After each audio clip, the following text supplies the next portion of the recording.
Hey, holy shit, YoungBlood BATTLEZONE. Hell yeah. Issue 1? Hell yeah. You always got to get the first issues of these new Image Comics titles back in the day when they were coming out, right?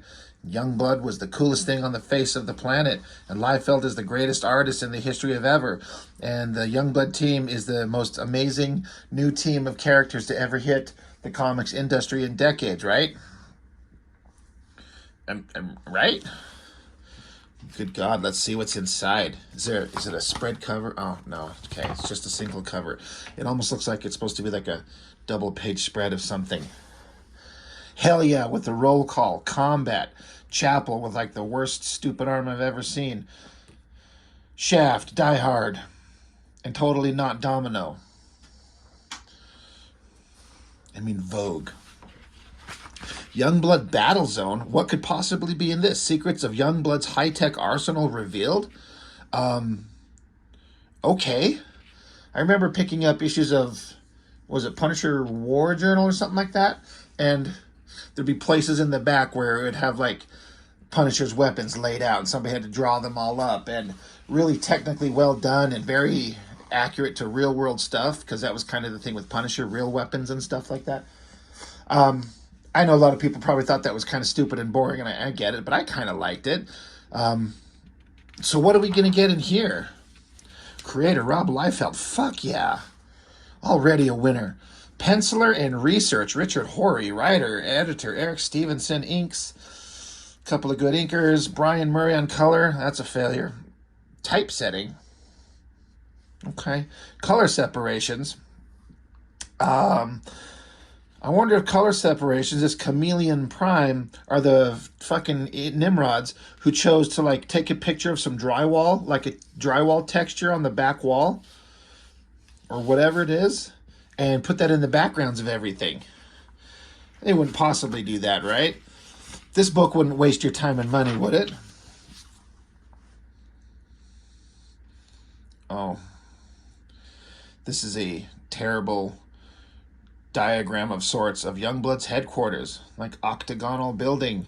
I'm not even going to turn this upright to make you look at it straight away, because who cares? Satellite uplink array, surface elevators, water storage tanks, lateral motion compensators. Oh, very technical. Electromagnetic fast rail system. Okay. Okay, this is already worth my time. And there's a log entry by Shaft telling you how awesome his Youngblood headquarters is. Oh, Youngblood Mobile Command Center. Did you ever see this in the comics? You'd never see this in a Rob Liefeld drawn comic, because Rob Liefeld can't draw vehicles for shit.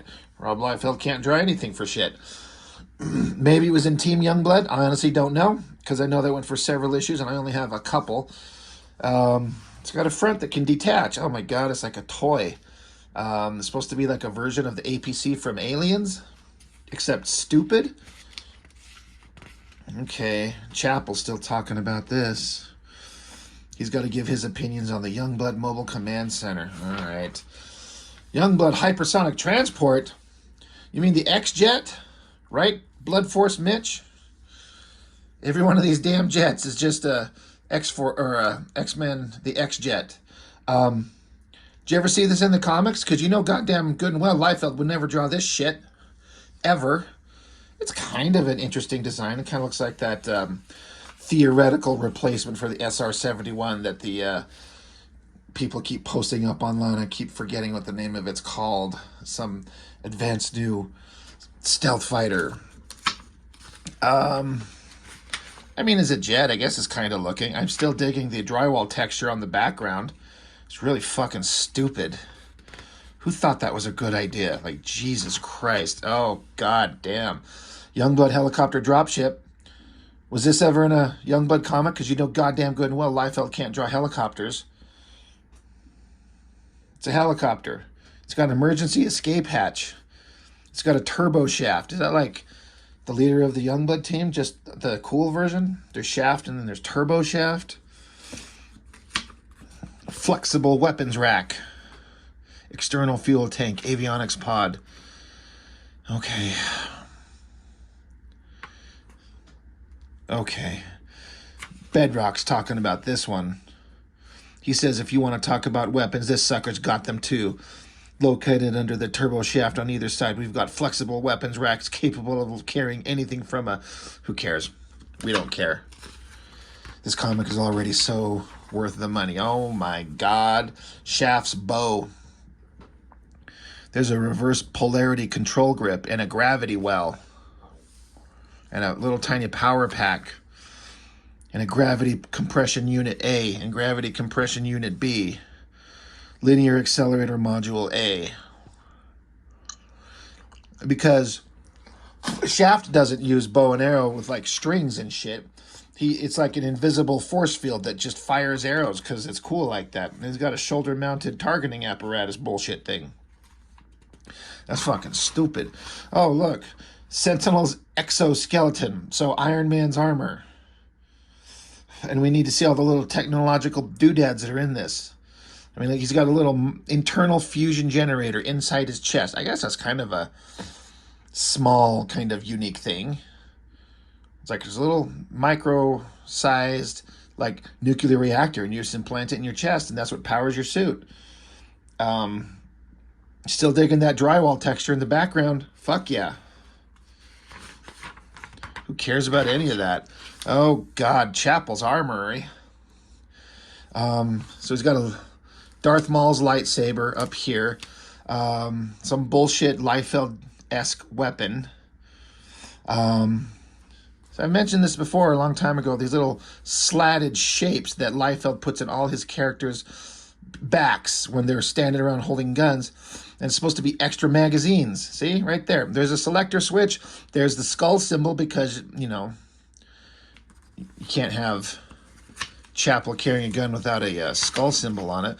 Apparently the giant barrel mounted in the primary forward firing position is a grenade launcher. And then down here are 4, I repeat, 4 barrels for alternating rapid-fire submachine guns. And dual clips. Because, of course, this pistol is kind of an interesting drawing. He's got a knife with a skull on it. And a skull on the handgun. I'm surprised the grenades don't have skulls on them, too. This is fucking stupid. Oh, Chapel's hypercycle. I guess you maybe sort of saw a version of this in that big final double-page spread in Youngblood #1. It's Akira, except lame. That's fucking stupid. Vogue's weapons. Vogue herself writes a log entry. Chapel's got his guns. Shaft, his bow. Me, I prefer weapons that let me get up and close and personal with my opponent. While some consider my reluctance to use more conventional weaponry and eccentricity, I've rarely faced a foe who couldn't be disposed of with a sharp thrust from my Qatar. Not her guitar, her Qatar. That thing, apparently. Bunch of ninja weapons. It's fucking stupid. Die Hard's equipment. Just shit Die Hard has. He's got a giant battery to plug into. His stupid not Captain America's shield. Couple of swords. Big old 90 millimeter pulse rifle. 90 millimeter? I don't think these people understand what millimeters mean. That's fucking stupid. Combat's gear. Oh, he's got a surfboard. Remember, you've seen that once or twice, I guess? The main motor, gravity field accelerator, fusion generator, computer navigation, gyro stabilization. Who cares? Oh, he's got a giant gun. Of course he does. Primary charge, secondary charge, air scoop. An air scoop. Like a jet to fuel the jet engine, where the air's sucked in and hits turbines that spin really hard and fast, and then they mix it with fuel and it produces thrust, and then there's thrust vectoring, all that type of shit. You need an air scoop on a gun? It's fucking stupid. Here's a shield and his staff with pointy things. It's fucking stupid. Their combat's armor. Just his outfit. He's got a helmet and pointy shoulder pads and guns and metal arm sheaths and his little stupid spandexy outfit. It's fucking stupid. Youngblood Strike File number 2. Feel the blood they did. Wow, what a fucking waste of time and money. $2 back in 93, looking for a month, April of 93, to buy this shit. You'd have to be a fucking idiot to pick up issue 2. Speaking of which, issue 2. At least it's a double-page spread cover. And this is Chap Yap, right? Yes. I, so far, have only reviewed Youngblood 5 that he did. I think one other. I'm sorry, I can't remember. He started out kind of terrible. He's coming a long way. He definitely had the ability. He had some skill. He had some understanding. He just had the unfortunate luck of being taught by Rob Liefeld. Not a bad double spread cover, you know. Is there going to be anything worth a piss in this one? Because this is July of 94, so like more than a year later. But, all right. Just by the credits page, it's a bunch of different characters by a whole bunch of different artists. All right. This thing cost $2.95, so a year later, it's cost an entire $1 more. There's got to be at least some decent artwork in this thing, right? So you got Bad Rock. Now, by this artist, I remember seeing his name back in the day, Brian Denham. I don't remember ever seeing much, but, I mean, that's kind of cool. That's not bad. A lot of big, kind of weird muscular shapes and trying to make sense of the stupid design. Flaming rocks and stuff. I mean, as a pinup, that's pretty good. Oh, it's the Berserkers by Fraga. I've got 2 videos up of 2 issues of Berserker. And they're amongst the worst comics I've ever seen in my life, as far as storytelling and, well, everything, top to bottom. Brahma by Murat. Man, Brahma was like such a big hyped up thing when Youngblood started, and then did he ever do anything besides nothing? I think he turned evil at some point. Just generic, big, like the hook for Brahma. Liefeld said in an interview, he was talking to, I think, his wife, and she is, her sisters are triplets, and they were talking about how, you know, egg fertilization, and then it splits into 3, and you create triplets, something to that effect. He's like, well, what if that egg that separated into 3 pieces didn't separate, it just stayed as one, and you come out with a guy 3 times the size of a normal human being. He's a giant superhero now. His name's Brahma. All right, I'm sure. He's still a nothing character. Oh, hell yeah. Tease me with a bunch of garbage, and then you tickle my balls with Jay Lee art. Hell yeah. I'm not even going to bother reading any of like the character descriptions, because who gives a fuck? There's nothing of worth there. We're just here for art. Coloring kind of sucks a nut. Oh, does it say who does the coloring? I guess it's the same interior colors. Brian Tallman and Chris Lichtner. So, I don't know. I'm going to say these colors are Brian Tallman because this airbrush stuff kind of sucks. But Jay Lee's artwork, I mean, he's just drawing Satan with a gun. That's awesome. Stephen Platt going to throw us a combat. And as usual, make it kind of hard to decipher a lot of it, but the kids love it. It's pretty badass. I mean, for real. 12-year-old me would have thought that's the coolest thing in the history of ever. Oh, look, you got to be honest. Like, when you see artwork, like, for all the kind of nitpicky stuff you can say on a technical level about Stephen Platt's shit, or the weird satanic awesomeness of Jay Lee, that's just awesome. Platt is questionable, but either way, those 2 drawings are incredibly eye-catching and dynamic and fun. Then you got poor Anthony Wynn.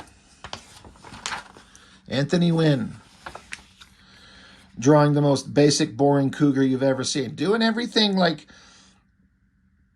technically correct in the way you probably feel like you should. Like, here's a big muscular guy.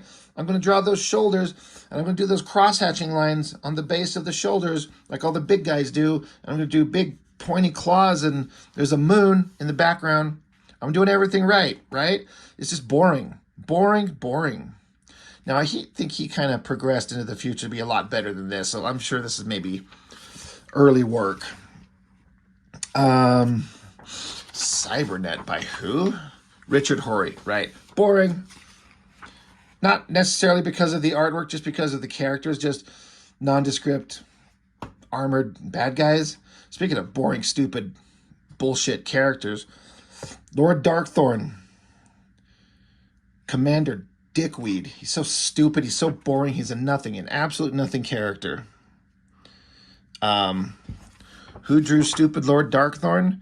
Sean McManus. Don't know who that is. You gave it your all, buddy. You did.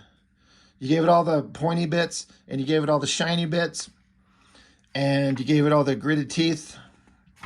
What more could you do? Joe Mad throwing out I almost call him Deadpool. Jesus Lord. Die Hard.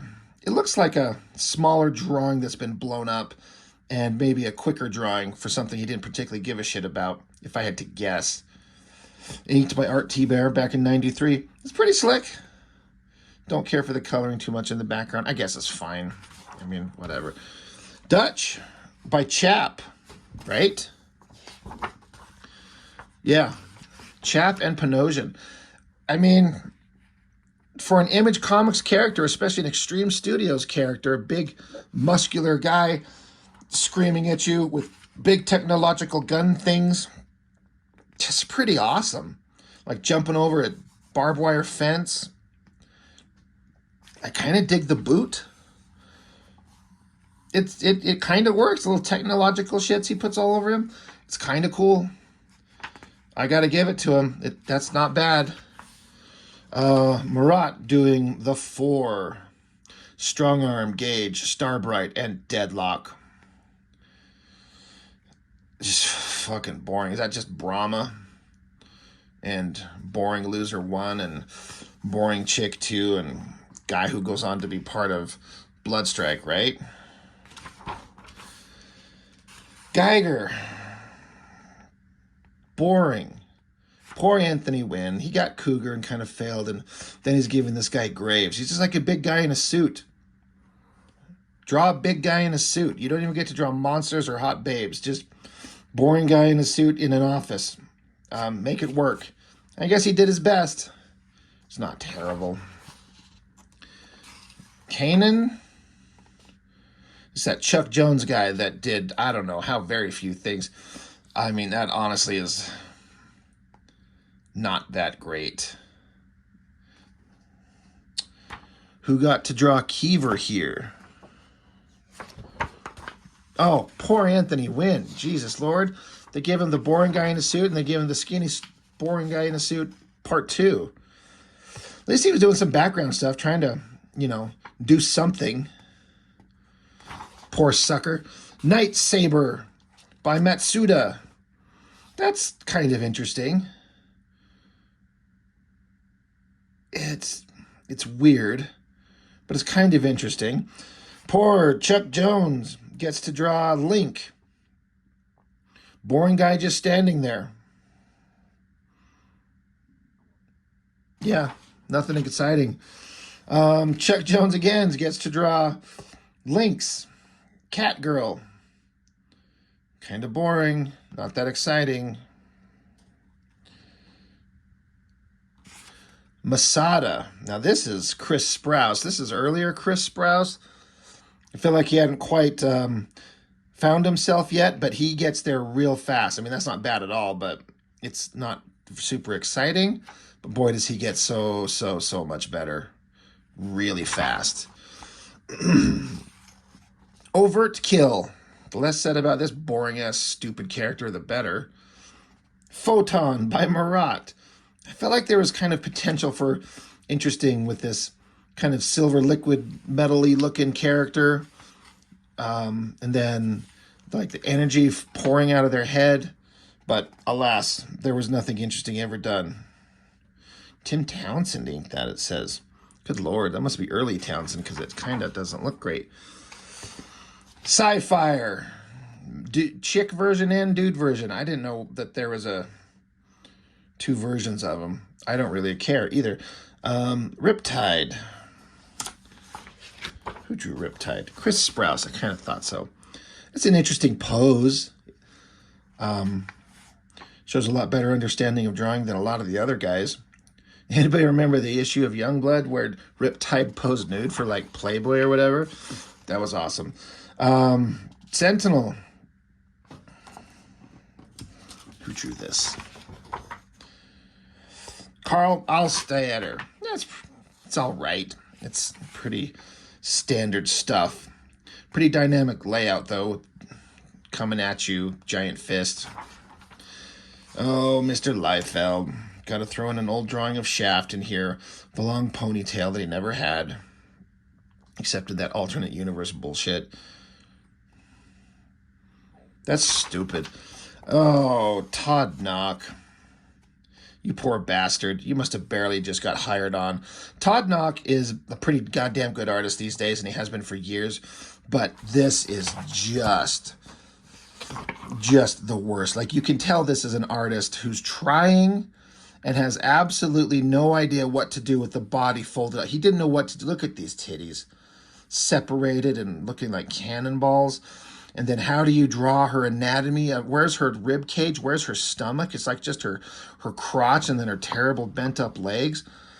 It's just awful. I mean, there's a party that should be able to look at this and go, I don't know how to do this. I don't have the skills to fold up a character like this. So choose a different pose. But I bet you he would look back at this and just cringe, honestly. Because he got really good. That is not it. Troll, another character, the less said about him. I just want somebody, I want like some monster to come along and just eat him and then shit him out. And all that's left of him is this stupid metal helmet. And then the monster uses this helmet for like a cod piece or something like that. And then Youngblood has to run around seeing this giant monstrous villain with the helmet of Troll over his dick. And they're just like, yeah, we're kind of fine with it. Tyrax. Who cares? Vogue. See, that's Todd Knock again, I believe. Vogue, Todd Knock. Absolutely. Better. It's like a more standard female figure pose that you can kind of do easily. Some basic buildings in the background with some wonky perspective. That's a lot better. That's better. We're going in the right direction. And then you get George Perez drawing Youngblood. Now, we don't need to remind everybody of the legacy of George Perez and his abilities. I just, everything that he does well doesn't seem to translate into these Youngblood characters. It's certainly like more skilled than all the other things we've just seen, but it kind of doesn't work for me. And I feel bad saying that because George Perez is amazing. Get another one by George Perez, which is kind of fine. Coloring's kind of nice, but I guess, I mean,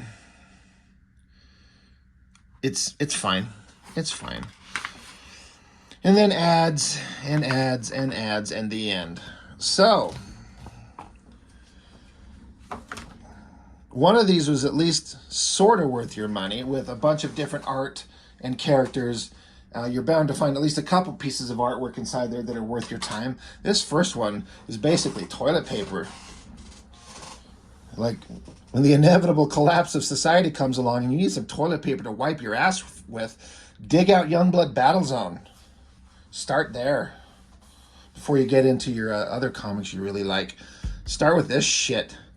But even still, like, even looking at the cover, like, you got the Vogue and the Shaft and the Die Hard. I I gotta say, Chap is showing up Liefeld. I personally think this image is way better than this one. So, good on you, Chap. You're a badass. It's a shame you don't draw comics anymore, dude. It'd be nice if you did. I'd be interested to see where he could have advanced. As I understand it, he's out of comics completely and has been for years. Oh, well, that's it. That's it. Thanks for joining me. See you on the next one.